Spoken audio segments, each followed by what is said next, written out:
Brahmanbaria rail station. এই station থেকে মূল সড়ক ধরে নেই কোনো রেল লাইনের নিরাপত্তা বেষ্টনী। অথচ নিরাপত্তা বেষ্টনীর গ্রিলের রং ও মেরামতের কথা বলে 2022 সালে 25 লাখ টাকা তুলে নেয় ঠিকাদার রেজাউল মোল্লা। দেশ টিভির অনুসন্ধানে উঠে আসে, কাজ না করেই রেলের 25 লাখ টাকা হাতিয়ে নিতে ঠিকাদারকে যোগসাজশে সহায়তা করেন রেলের তৎকালীন বিভাগীয় প্রকৌশলী SM মাহমুদুর রহমান।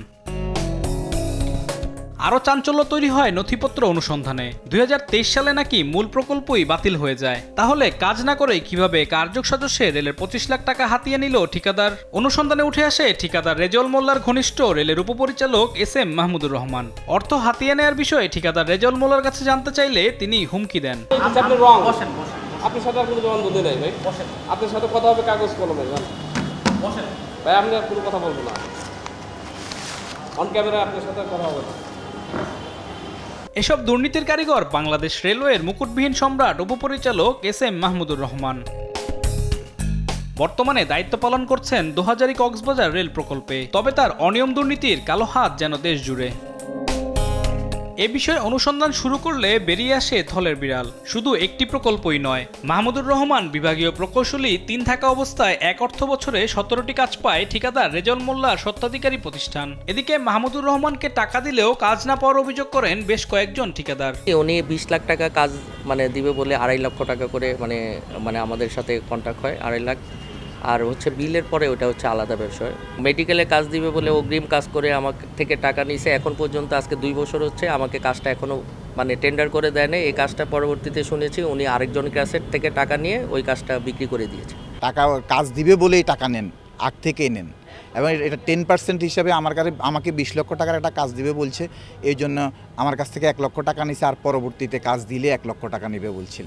রেজাউল মোল্লা নামে এক ব্যক্তি, তার আত্মীয়, তার সাথে সে পার্টনারে ব্যবসা শুরু করে সে DN3-তে একটা অর্থ বছরে 17টা কাজ দেয়, যার পরিমাণ ছিল প্রায় 3 থেকে 4 কোটি টাকা।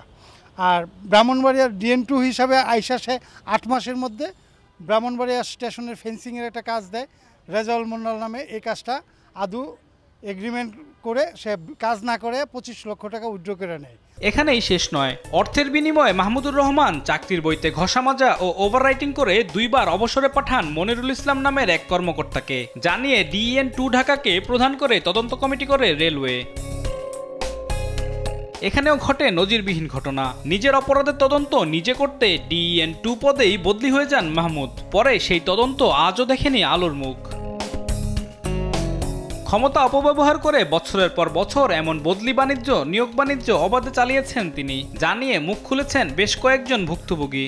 চাকরি নিয়েছিলাম ফেব্রুয়ারিতে, মাহবুব স্যার আমার চাকরি দিয়েছিল, আমি 2,70,000 টাকা স্যারে দিয়েছিলাম। স্যার আমার পারমানেন্ট করে দেবো রেলের চাকরি।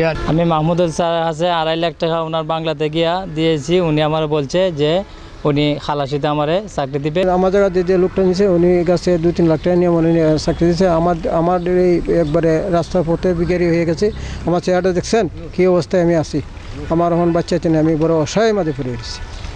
আমার কিছু খাওয়ার মতন নাই, আর আমি একটা রিক্সা চালাই খাওয়ার মতন নাই আমার। এবার মাহমুদুর রহমানের মুখোমুখি দেশ টিভি। এত সব করেও এখনো রেলের ঊর্ধ্বতন কর্মকর্তার চেয়ারে বসে আছেন তিনি। অভিযোগ উড়িয়ে দিয়ে দাবি করেন তার বিরুদ্ধে ষড়যন্ত্র করছে একটি চক্র। আপনি অনেকগুলো পয়েন্ট বলেছেন, আসলে অভিযোগগুলো সম্পূর্ণই ভিত্তিহীন, সম্পূর্ণই যুক্তিহীন। তো আমি এগুলা সম্পূর্ণরূপে অস্বীকার করছি। সম্পূর্ণ আমাকে হেয় প্রতিপন্ন করার জন্য করা হয়ে থাকতে পারে বলে আমার ধারণা। অভিযোগের শেষ না থাকলেও ক্ষমতা বলে সব তদন্তকেই ধামাচাপা দিয়ে দিব্যি বহাল তবিয়াতে আছেন এই কর্মকর্তা। আলিমুজ্জামান সাফওয়ান, দেশ টিভি, ঢাকা।